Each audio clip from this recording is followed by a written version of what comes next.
A House for Hermit Crab by Eric Carle.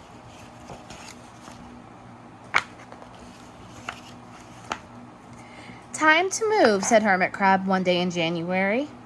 I've grown too big for this little shell. He had felt safe and snug in his shell, but now it was too snug. Hermit Crab stepped out of the shell and onto the floor of the ocean. But it was frightening out in the open sea without a shell to hide in. What if a big fish comes along and attacks me, he thought. I must find a new house soon. Early in February, Hermit Crab found just the house he was looking for. It was a big shell and strong. He moved right in, wiggling and waggling about inside it to see how it felt. It felt just right. But it looked so plain, thought Hermit Crab.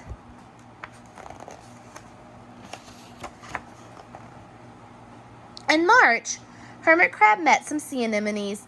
They swayed gently back and forth in the water. How beautiful you are, said Hermit Crab. Would one of you be willing to come and live on my house? It is so plain, it needs you.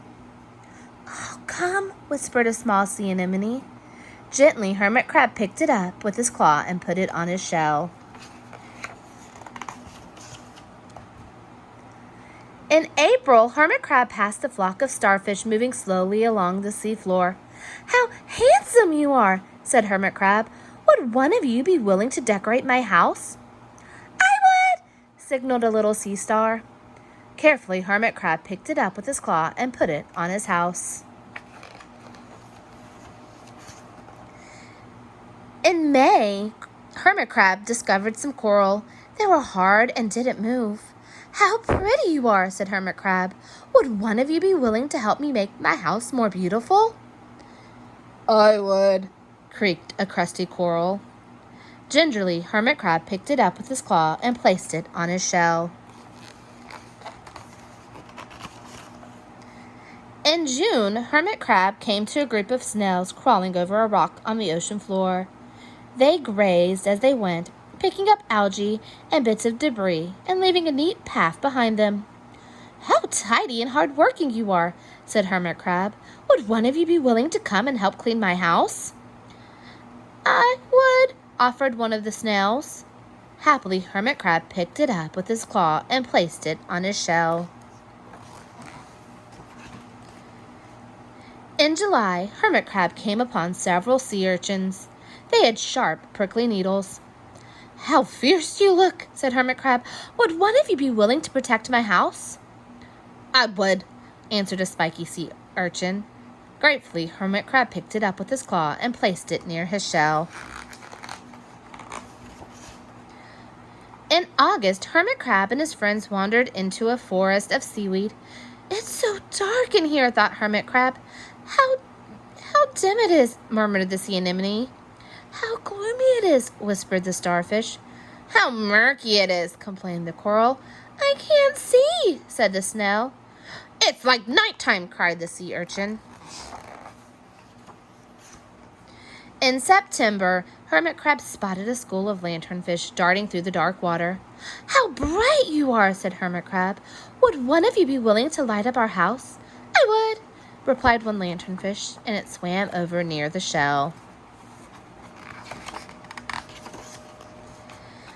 In October, Hermit Crab approached a pile of smooth pebbles. How sturdy you are, said Hermit Crab. Would you mind if I rearranged you? Not at all, answered the pebbles. Hermit Crab picked them up one by one with his claw and built a wall around his shell. Now my house is perfect, cheered Hermit Crab.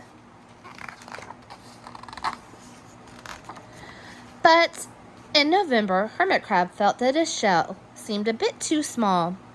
Little by little, over the year, Hermit Crab had grown. Soon he would have to find another, bigger home. But he had come to love his friends, the sea anemone, the starfish, the coral, the sea urchin, the snail, the lanternfish, and even the smooth pebbles. They've been so good to me, thought Hermit Crab. They are like family. How can I ever leave them? In December, a smaller hermit crab passed by. I have outgrown my shell, she said. Would you know of a place for me? I have outgrown my house too, answered Hermit Crab. I must move on. You are welcome to live here, but you must promise to be good to my friends. I promise, said the little crab. The following January, Hermit Crab stepped out and the little crab moved in. Couldn't stay in that little shell forever, said Hermit Crab as he waved goodbye. The ocean floor looked wider than he had remembered, but Hermit Crab wasn't afraid. Soon he spied the perfect house, a big empty shell. It looked, well, a little plain. But sponges, he thought, barnacles, clownfish, sand dollars, electric eels. Oh, there are so many possibilities. I can't wait to get started. The end.